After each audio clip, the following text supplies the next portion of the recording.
aprovechar el tiempo, así que les he agradecido a los panelistas por la anticipación y también les he dicho que vamos a respetar los minutos asignados a cada uno. ¿Quién está en contra de los que están acá de la eficiencia energética? A ver si hay alguno que levante la mano. Porque fíjense, todavía hay gente en el mundo, cada vez menos, que cuestiona el tema del calentamiento global. Son cada vez menos. El 95% de los científicos están diciendo cuidado con el incremento de los gases de efecto invernadero. Sin embargo, quedan algunos. La eficiencia energética no la discute nadie. Ni aún aquellos que cuestionan el tema del cambio climático. La eficiencia energética es una de las causas fundamentales, y hemos hablado con Arieto bastante de esto, para reducir significativamente los gases de efecto invernadero, pero también es una de las causas fundamentales para consumir menos energía y mejorar la economía del consumo energético. Así que sin cuestionarlo vamos a tratar de ver lo que nos dicen en términos de propuestas concretas los oradores. Le toca el turno al amigo Gerardo. Bueno, muchas gracias, Daniel. Me han pedido en esta intervención que haga un poco el puente entre la planificación del sector energético y la problemática del cambio climático. Claramente, y celebro, digamos, la realización de este encuentro, el tema del cambio climático ya aparece como, el calentamiento global ya aparece como un problema para nuestra especie. Y aparece como un problema que, como decía Daniel en la introducción, cada vez tiene menos discusión.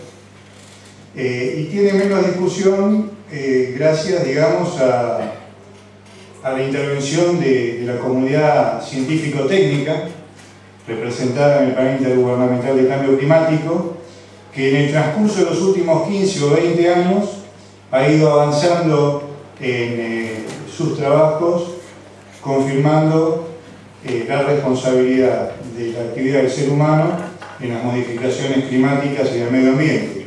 Y la Argentina ha sido un país que ha tenido una representación importantísima en todas las negociaciones de cambio climático, y hoy en el primer panel hemos tenido a uno de los principales constructores de lo que fue el protocolo de Kioto, el embajador de Estado Ulluela, y la Argentina, para quien no lo sepa, ha sido receptora en el año 98 y en el año 2004 de la Conferencia de las Partes de las Naciones Unidas.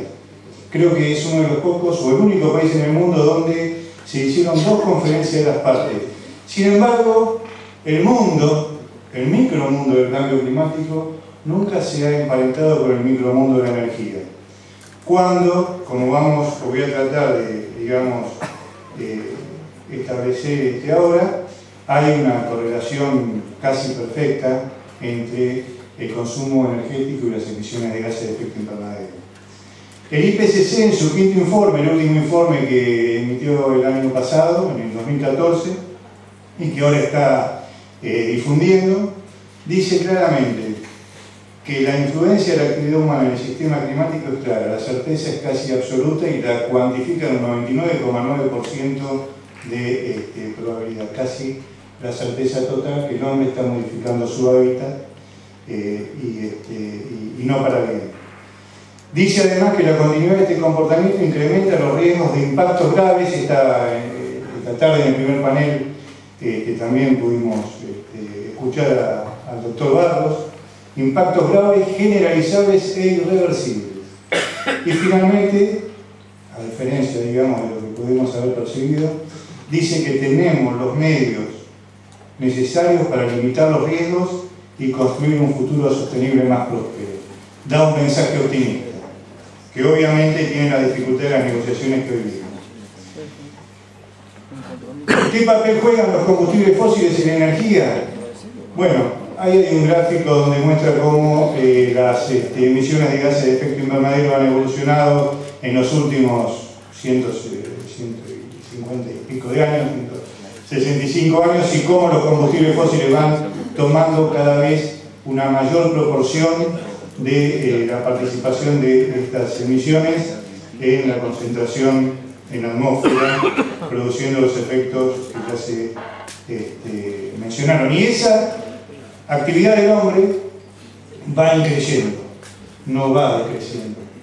Y si miramos su evolución entre el año 70 y el año 2010, creció un 1,3% por año la concentración de gases de efecto invernadero en la atmósfera.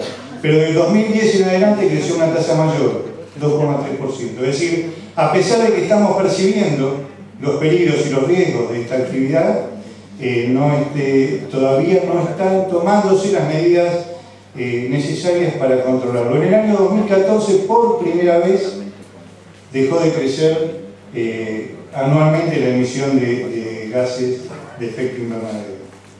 Y en este cóctel, la energía es el principal protagonista.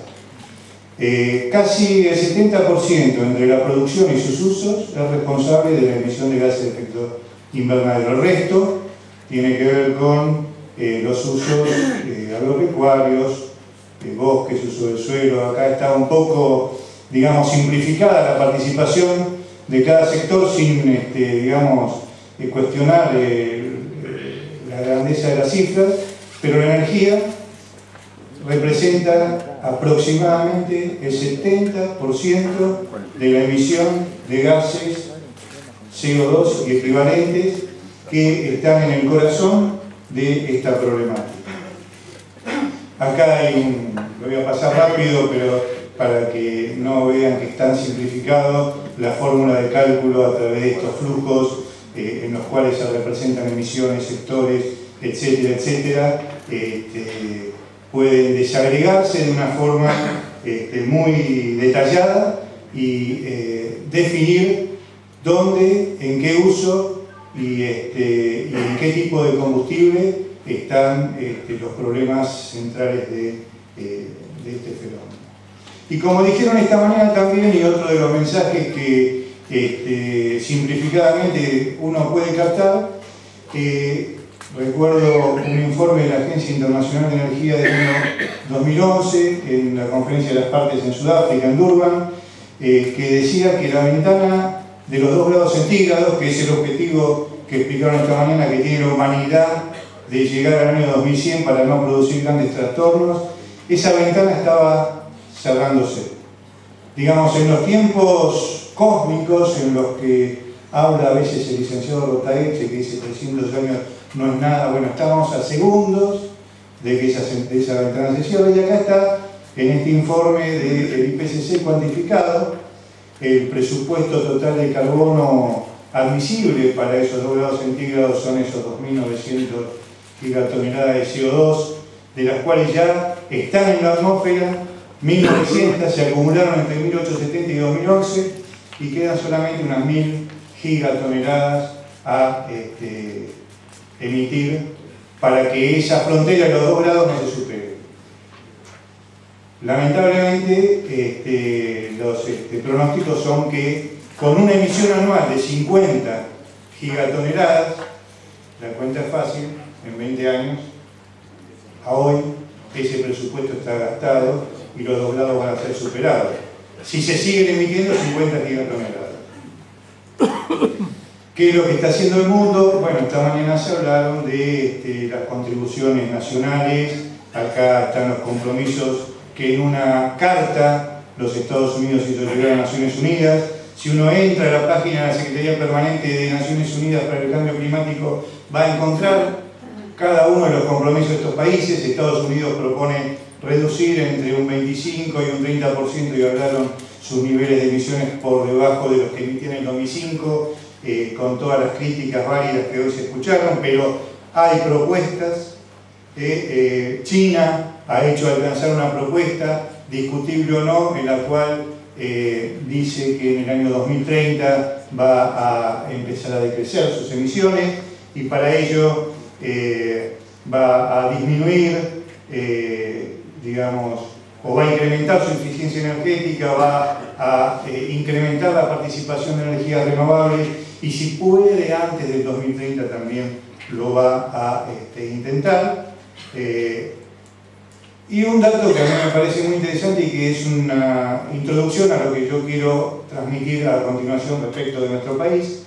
Francia acaba de sancionar y su Consejo Constitucional acaba de declarar válida una ley de transición energética. Una ley de transición energética que fue discutida democráticamente durante los últimos 2 años con discusiones muy ásperas y en las cuales llega a plantear una reducción del 40% de sus emisiones de gases de efecto invernadero en el 2030 respecto del año 90. Disminuir, a pesar de crecer económicamente, porque sus objetivos de crecimiento económico son claros, disminuir en un 30% el consumo de combustibles fósiles en 2030 respecto a 2012, llevar la participación de las energías renovables al 32% del consumo final de energía en 2030 y al 40% en lo que respecta a la producción de electricidad, reducir el consumo de energía final en un 50%, esto implica crecimiento con menos energía. ¿Cómo lo van a hacer? Es otra cuestión que probablemente nos hable más adelante, pero disminuir en un 50% el volumen de residuos hacia el 2050 y diversificar su producción de electricidad y reducir a 50% la participación nuclear, que ustedes saben que hoy está en el 80%. Esto está plasmado en una ley, digamos, que es un indicador de cómo llegar a través de una planificación energética a consensos y compromisos en los cuales el sector energético y el sector de cambio climático trabajan en forma conjunta para alcanzar objetivos cuantificados. ¿Cómo está la Argentina en materia de estructura de emisiones de acuerdo a el inventario de gases de efecto invernadero del año 2010? Estamos sobre la base de la tercera comunicación nacional. Esta mañana dijeron que tiene fallas, pero lo importante es que es un trabajo importante que está a disposición y se lo puede consultar y criticar, en el cual la energía contribuye con el 43% de las emisiones de gases de efecto invernadero en nuestro país, 28% agricultura y ganadería, totalmente lógico en un país como el nuestro, lo mismo cambio de uso de suelo y silvicultura un 22%, residuos un 5% y procesos industriales de producción. O sea, la energía en nuestro país, y no es casualidad, con nuestra matriz energética que ahora vamos a ver, es responsable del 43% de las emisiones de CO2 y de acuerdo a esa tercera comunicación, estas emisiones aumentan y han ido aumentando. En este gráfico lo pueden ver desde el año 90 hasta el año 2012, que ha pasado del orden de las 100.000 toneladas equivalentes de CO2 a casi, digamos, esto es el sector energético solo, a casi 180.000. Es decir, un incremento importante, basado fundamentalmente en dos sectores, diría yo. Dos sectores sobre los cuales probablemente si queremos trabajar, los podemos identificar. Primero el sector transporte y el segundo el sector de generación de energía eléctrica. Son los dos sectores y fundamentalmente el sector de generación de energía eléctrica, que como los energéticos bien sabemos, ha ido incrementando la participación del parque termoeléctrico, sobre todo en los últimos 15 años, y ha ido disminuyendo la eficiencia térmica del consumo. Ahí hay dos sectores muy claros sobre los cuales la Argentina puede trabajar. Esta es la tasa de evolución anual de crecimiento de las emisiones de CO2, en los cuales el sector de generación de electricidad crece entre 1990 y 2012 a una tasa del orden del 5 y tanto %. Es el segundo sector más dinámico luego del sector de fabricación de cemento y otros sectores como transporte, bueno, etc. En promedio, como les decía antes, entre el 90 y el 2012, la Argentina crece en sus emisiones a una tasa del 3%, con lo cual, digamos, está contribuyendo al problema y no a su solución.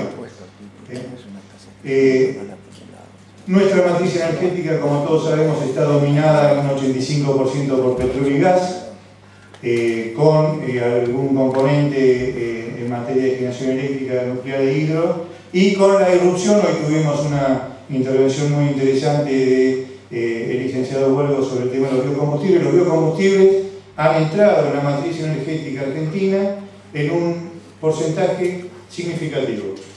3,5% de la matriz energética nacional es fundamentalmente biodiesel y en menor medida, pero creciendo a una tasa muy fuerte, el bioetanol. Digamos, bueno, aquí ustedes pueden ver cómo está compuesta la oferta total de energía primaria, donde el 85% son combustibles fósiles y el resto una miríada de otras fuentes de energía primaria que contribuyen a nuestro consumo energético. Si lo vemos en oferta total de energía final, tenemos al gas distribuido por redes con un 40% de la oferta total de energía final, son los productos energéticos, y los productos petroleros, como dice el oil, gasoil, etc., contribuyendo con el 30-35%, con lo cual se reproduce un poco la oferta total de energía primaria.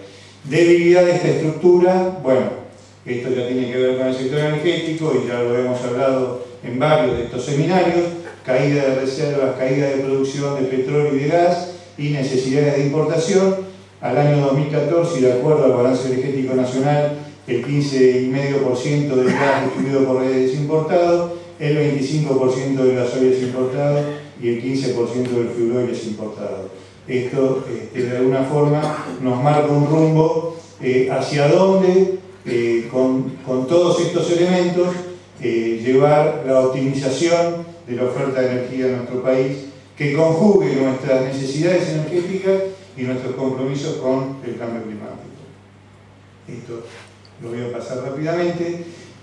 Poco podemos hacer más allá, digamos, en concreto. Mucho podemos hacer planteando políticas públicas a futuro, pero en los próximos 4 años las decisiones que se han tomado, tanto en materia de equipamiento eléctrico como, digamos, las que no se han tomado en materia de políticas públicas para una mayor eficiencia energética o por una mayor incorporación de fuentes renovables de energía, han asignado nuestros próximos 4 años, prácticamente.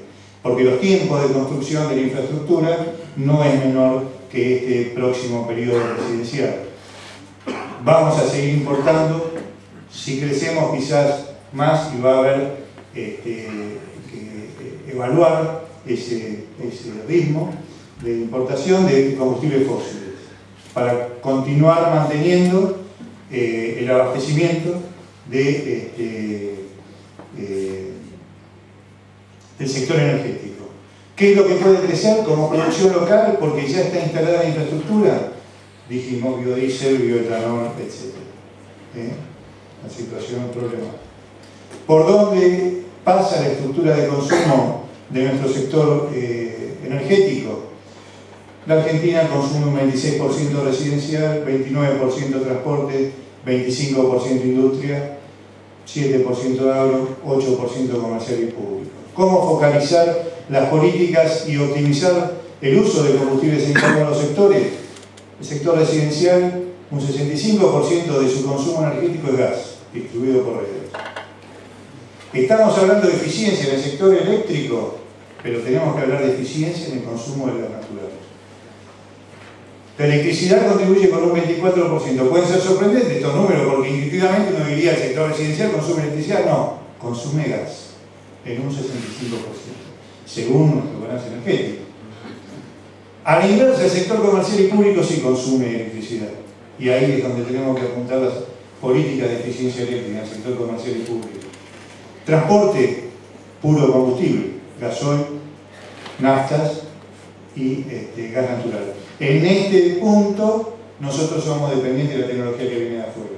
El rendimiento de los motores no son potestad nuestra, es un trabajo conjunto del sector energético con el sector y la industria automotriz para poder ir mejorando los rendimientos de consumo de esos equipos. Gasoil, lo mismo, 92%, perdón, el agro, el 92% de la energía que consume es gasoil, y la industria también consume gas natural. Entonces, las políticas de eficiencia energética en nuestro país tienen que ir dirigidas a una eficiencia hacia el sector eléctrico, pero el sector del gas natural es determinante. Y este es un punto que me parece que nos debería quedar muy claro, porque nosotros somos gasívoros. Gasívoros. Somos consumidores de gas natural y hacia allí es donde tenemos que apuntar. Recuerdo algunas de las conferencias de Salvador Gil, que es un investigador de la Universidad de San Martín, que habla de los calefones que encienden electrónico, etcétera, etcétera, etcétera. Es decir, hay mucho trabajo ahí por hacer. En el sector eléctrico, incorporación masiva de energías renovables. Como tengo poco tiempo, no voy a avanzar en algún trabajo que nosotros hicimos en su momento para evaluar el sector eléctrico hacia el año 2025, pero el sector eléctrico necesita incorporar y necesita políticas públicas para incorporar masivamente energías renovables no convencionales. Energía eólica, energía solar fotovoltaica. Con las políticas, biomasa, etc. Con las políticas de hoy, esto no ha sido posible. Y voy a terminar con dos o tres conceptos. El planeamiento energético hoy, y a partir justamente del fenómeno del calentamiento global y de que el sector energético es el principal aportante a la emisión de gases de efecto invernadero, tiene que incorporar en su estructura de planeamiento de largo plazo esta problemática y los nuevos paradigmas que esta problemática plantea. Uso más eficiente de la energía, mayor producción de energía de bajo contenido del carbono, con tecnologías que ya se encuentran disponibles, y contribuir, acá ya no es una responsabilidad del sector energético exclusiva, pero contribuir a los cambios en los comportamientos y en el estilo de vida que pueden llevar a un consumo más racional.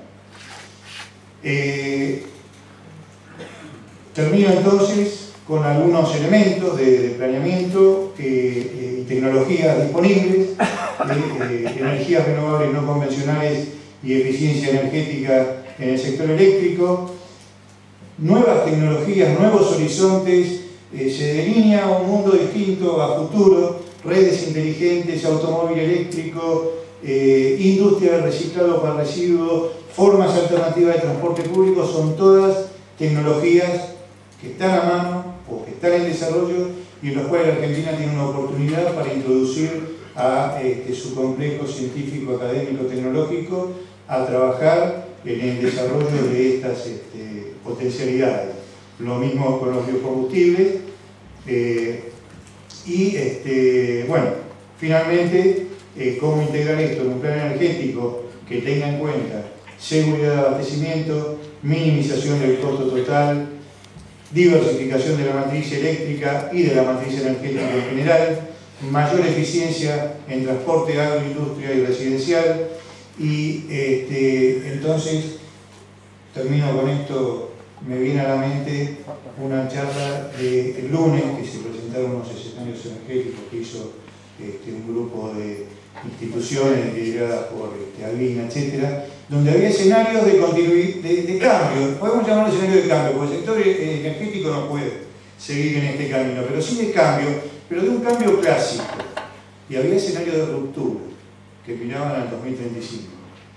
Entre esos dos escenarios de futuro, el sector energético debería ubicarse teniendo en cuenta los compromisos que probablemente vayan asumiéndose en las negociaciones internacionales por el cambio climático y las oportunidades que nos genera la región y en esos escenarios de ruptura un incremento de la integración energética regional, que ya está instalando al lado nuestro cantidades importantes de capacidad de energía renovable.